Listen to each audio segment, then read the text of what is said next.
Knights Templars likely acquired their secrets of Gnosis, or internal alchemy, and the Kabbalah from several different sources during their nearly 200 years in the Middle East. In the Middle Ages, a secret society lay behind many events which shaped the course of history. The first name of that society was the Knights Templars. The members of the order became consumed by their worldly interests and ambitions. Using their military strength and political connections, they acquired vast fortunes, to such an extent, in fact, that in the Middle Ages they achieved greater material power and wealth than the Church and the states of Europe. Thanks to that great power, the Templars became capable of imposing their will on rulers and the Church authorities. They acquired a great many privileges and immunities. They were behind all forms of corruption and wickedness. They performed perverted and degenerate ceremonies and rituals. For all these reasons, they were eventually arrested, tried, and banned. Yet they still continued to organize underground. A while later, they re-emerged under a different name. Order of the Quest, Freemasonry, the Ancient Order of the Rose and Cross, the Knights Templar, the Sovereign and Military Order of the Knights of Malta, the Order of St. John of Jerusalem, the Priory de Sion, the Thule Society, or sometimes known as the Thule Society, the Order, the Skull and Bones, the Russell Trust, the Jason Society, the Scroll and Key, the Illuminati, and I could go on and on and on and on. But the most important thing to realize is that they all have been collectively known throughout the ages as the mystery schools, the Illuminati, which literally means illumined ones, international socialism, communism. They are all one and the same. Paul Halevi, his original Jewish name before the family changed the name to a German name to Marx. Karl Marx wrote a whole play called Mephistopheles, which is basically a paean to the devil. I mean, his father would call him my goblin, you know, and my demon and stuff like that. And Karl Marx's friends, they all talk about this, right? That he believed in destroying all of society. Jesus. And it just is really amazing when you think about it. I mean, the founder of communism. And then you kind of think, no wonder maybe communism ended up killing 100 million people. Yeah, and that's according to our Marxist. The guy's a devil worshiper that started it. All right. Yeah, and that's what's really scary about a lot of these things, is that and this is not a joke. It's real. How come these fearless protectors of Christian values develop this reputation for occult practices?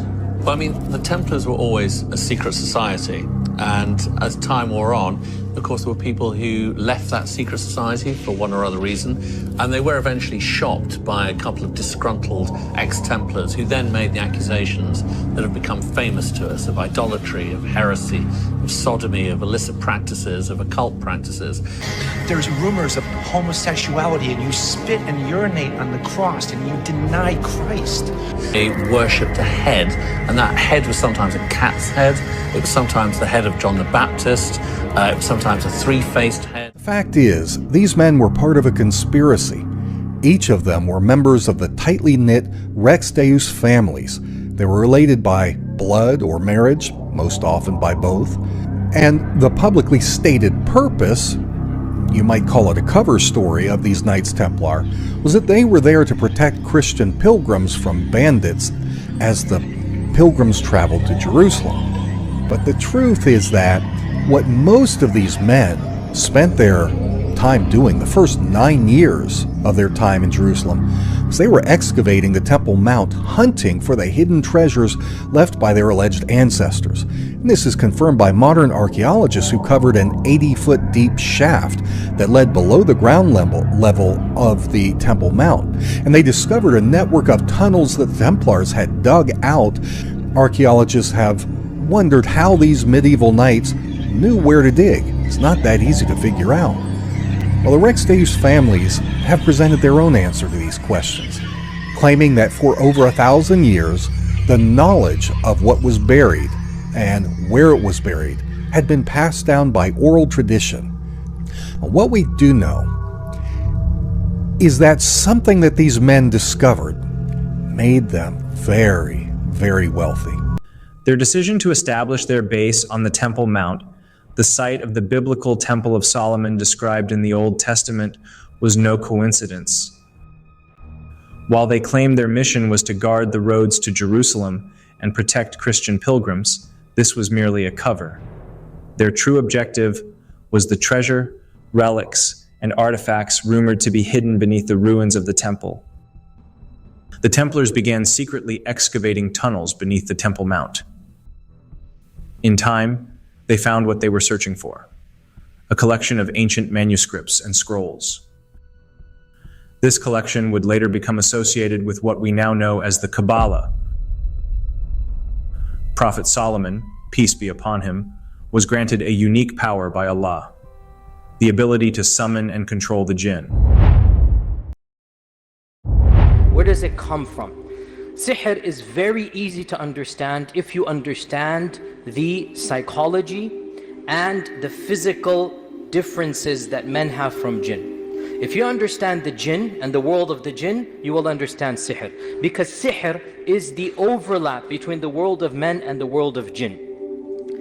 Very briefly, jinn, as we know, are created from, the Arabic calls it a fire that doesn't have a smoke, a smokeless fire. Okay? And if you want to be technical, we can call it a type of energy. So the jinn has potential to go at the speed of light, essentially. The jinn has the potential to go through physical barriers, because the jinn is not material. The jinn is not flesh and blood. The jinn is not matter. The jinn is energy. So the jinn can go through material at the speed of light. And the jinn, because it doesn't have a form, a lot of people say, what does a jinn look like? What does a ghost look like? What does it look like? And the response is, it doesn't look like anything. It can take on any shape. It's not a physical matter. It can take any shape it wants to, and be a man, be a dog, be anything. It doesn't have a particular shape. So the jinn has the physical power to be much faster than man and to go through physical barriers, because it's energy. Like we have the waves of the telephone come through the walls of the masjid, so too the jinn can go through and come out, not a problem. Additionally, the jinn, very interestingly enough, and we learned this from the story of Sulaiman, it has a very, very amazing power. I say Einstein's theory is proven in the story of Sulaiman. In the story of Sulaiman, we learn that the jinn even has the power to transform matter into energy, and to take that energy from one place to another and retransform it back into matter. And so the jinns have capabilities we do not have. They are faster than men. They are more powerful than men. The average jinn is more powerful than the average man. Again, that doesn't mean they're super powerful. That doesn't mean they're infinitely powerful. I myself have seen a little lady, petite lady, 5 foot tall, literally. It's just a young teenager possessed by jinn. We were doing ruqya on her, and 10 men were holding her down. Was punching men and everything. And this is a little lady. I saw with my own eyes, 5 foot, and she became more powerful than 7 men. But in the end, 7, 8 men eventually did bring her down.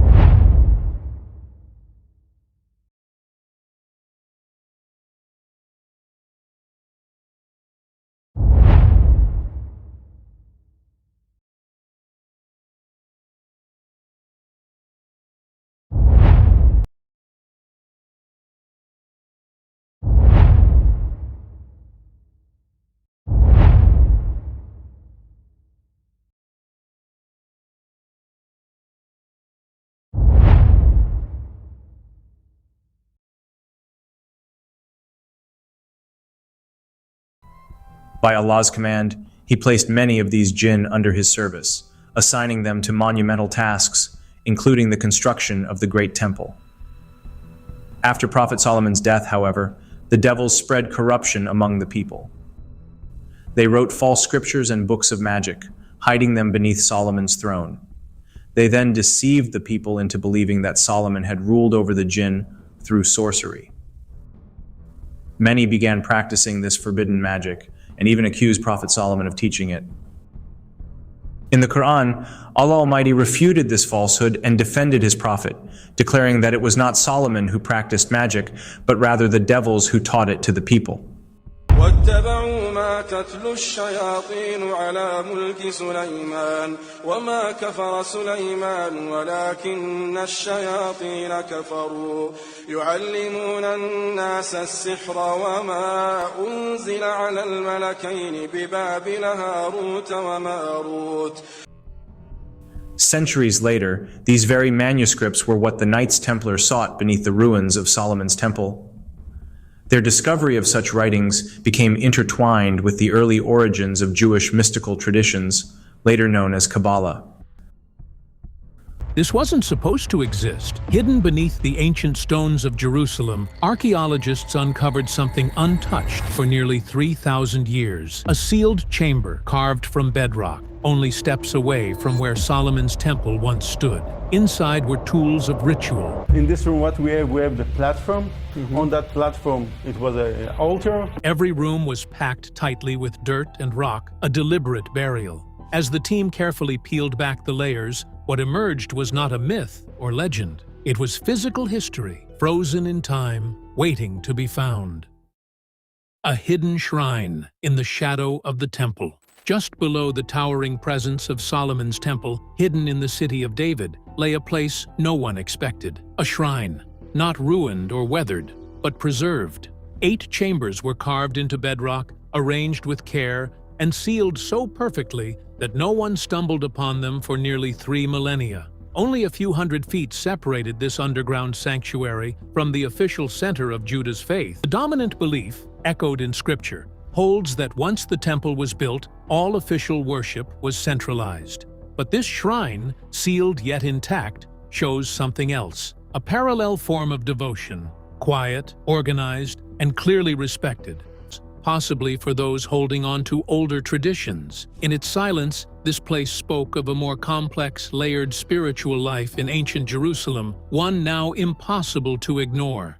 This shrine wasn't a makeshift altar or an abandoned cave. It was a fully operating cultic center, designed with precision and purpose. Its survival tells us that worship in ancient Jerusalem wasn't singular. It was layered, with altars both seen and unseen.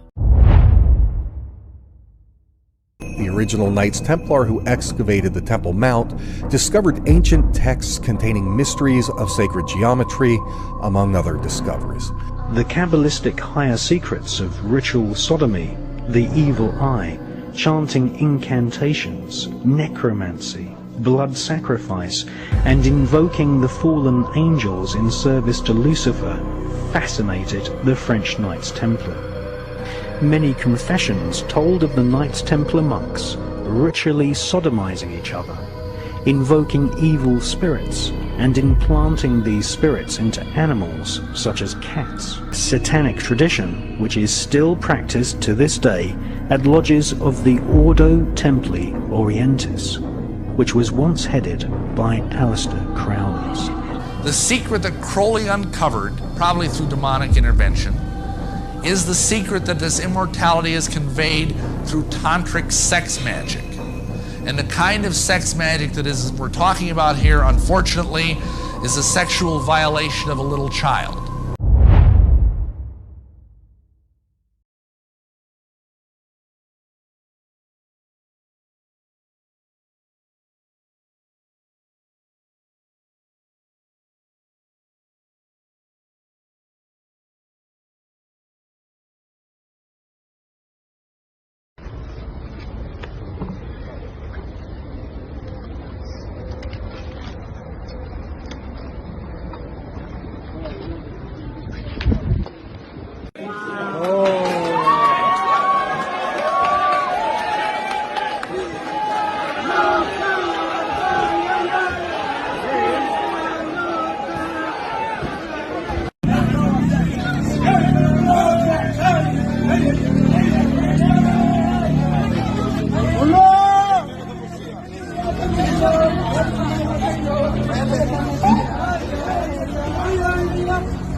Kabbalah describes the many angels and demons who inhabit the spiritual realm.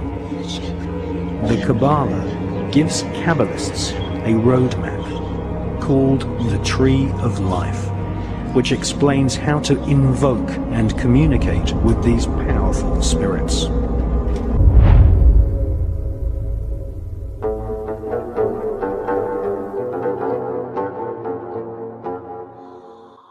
When the Crusaders returned home, they knew that they'd be put to death for talking about these things, so they created several secret societies where men were sworn to secrecy under oaths and pain of death if they talked about anything outside the circle. It's like the Templars and the Freemasons practiced archaeoastronomy, or the ancient practice of aligning buildings with celestial bodies. They build mind control programs and are skilled in subliminal messaging and manifestation through subliminal symbols, phrases, or numbers. They use forms of numerology and geometry to construct their mind control spells. Kabbalists are usually trained in a form of astronomy and sometimes in demonology. Who would want to carry out mind control? One category are the groups that use the Kabbalah. This, and this are all based on the Kabbalah, and no, none of these organizations are separate. If you really want to understand what the Kabbalah is, it goes all the way back to Babylonian money magic. In 1307, they had the crown heads of Europe up to their necks in debt to them, with a scam that follows these bloodlines everywhere that they have come, right to the present day. And the scam is lending people money that doesn't exist and charging them interest on it. You gotta realize how powerful, brilliant, intelligent these men are and how dark it is as well.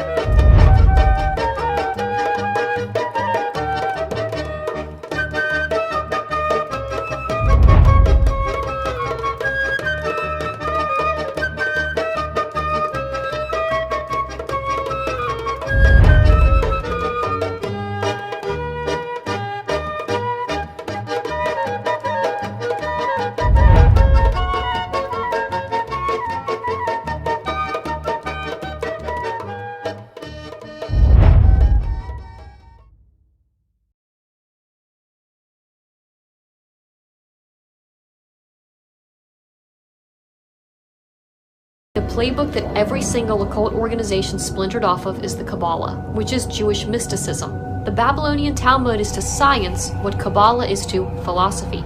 The doctrines of this, and other secret societies are all rooted in this mysticism.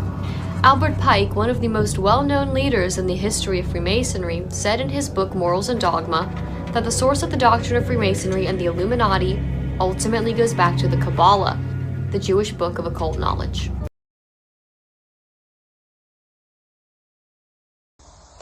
You're not supposed to make fire over here. Let me call the cops. What in the Muncie boyology is going on over here? This man just found a pack of Muncie boys in the woods in the New Square sector of Muncie land, burning a deer on a pallet, yo. Literally an entire deer, yo. I cannot make this up. This man seen smoke coming from the back of his house, went back there and literally seen a mob of Muncie boys burning a deer on top of a pallet that you would see in a warehouse, my nigga. The deer had sticks going throughout its whole body, through its stomach, through its eyes. What in the New Squarian ritual is going on back here? So this is why you guys want to own all the property in Muncie land? To cook venison in the woods, in the backyard. What in the Muncie land barbecue is going on for real, y'all? My Muncie boys gotta explain this to me, man. I had no idea what to make of this. This makes no sense to me. Somebody gotta explain this to me, y'all, immediately. When he came up to y'all and asked y'all what's going on here, y'all didn't say nothing. But y'all got some explaining to do. Cause you not about to tell me you just found a deer on top of some warehouse equipment, already with sticks throughout his body, already on fire. And you just decided to crowd around it and do some type of Muncie boy kumbaya. I don't know what's going on. You explain to me, all right?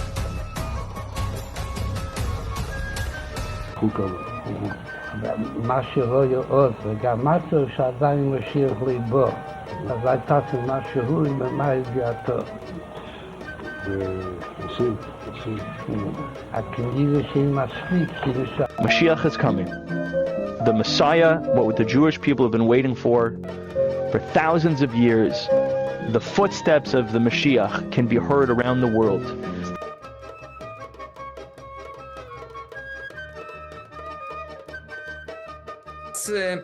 There needs to be an international organization, because presumably the aliens don't care how we split territories on this earth. You know, for them it's irrelevant, and this will be a problem for all humans. So there needs to be some coordination among all. We are all in the same boat. And just like President Reagan said, I do think it will bring people together. When you have an external threat, people tend to unite. And that, in a way, is a messianic era. If you think about the arrival of the Messiah, maybe that will come from another star, in the sense that it will bring peace to earth among all humans. I hope so.